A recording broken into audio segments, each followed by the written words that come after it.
Troy Downing in Bozeman. Troy, good to hear from you, candidate for state auditor, of course. Thanks for having me. Yeah, hey, I was listening a little earlier about the stuff about the hand sanitizer, and it kind of, got me going a little bit.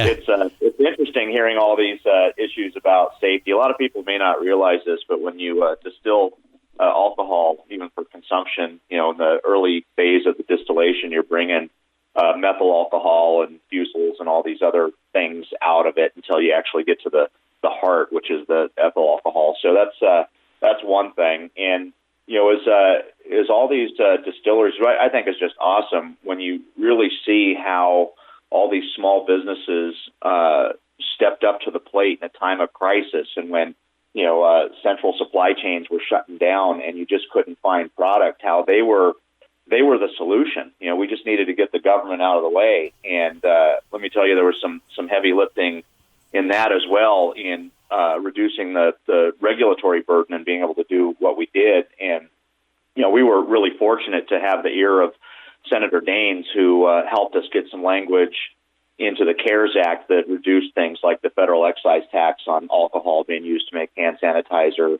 and the transfer and bond regulations. But here's probably the interesting thing that's germane to the conversation you're having. There was this whole conversation with the FDA on whether they were going to allow us to produce hand sanitizer that wasn't denatured.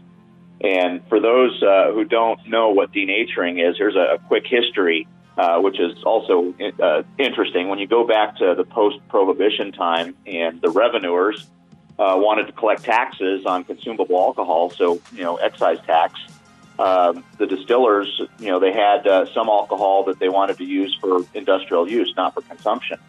And they argued that they shouldn't pay excise tax on it. And the revenuers, to allow these distillers to not pay excise tax, they said, well, you have to prove it's not going to be consumed. And to prove that, we want you to poison it. And so they poisoned that, and poison's not a nice word, so they renamed it denaturing. So every time you see denatured alcohol, it means it's been rendered undrinkable either by poisoning, or now you can also use other compounds that the FDA allows you to use.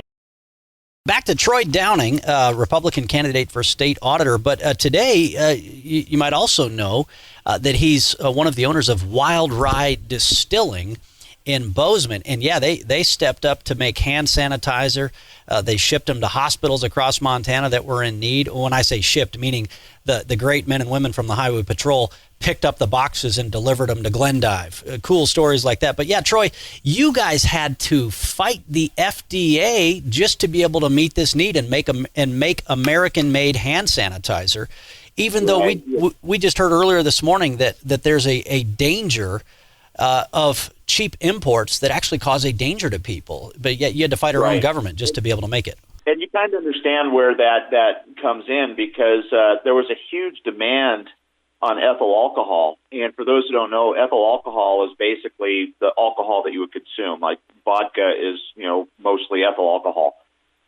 It's the methyl that you need to worry about. And when there was a huge shortage in ethyl alcohol, people started looking to different places. So like methyl, as your caller, had mentioned earlier, is toxic. So it's not something you want to use. But the other issue is there was also a bunch of denatured ethyl alcohol out there that was denatured with heptane, which is a fuel. It's a fuel alcohol, which also has issues. So you got to be careful about where you're getting it from, and really what you're looking for is somebody that you can trust is putting ethyl alcohol in there and using now we have to denature, so using an FDA approved denaturant, which Bitrex is the most common one out there, which is really, it's just a bittering agent. But what I think is interesting is going back to, like I said, the roots of denaturing. It was just rendering alcohol undrinkable by poisoning it so that you didn't pay excise taxes on it.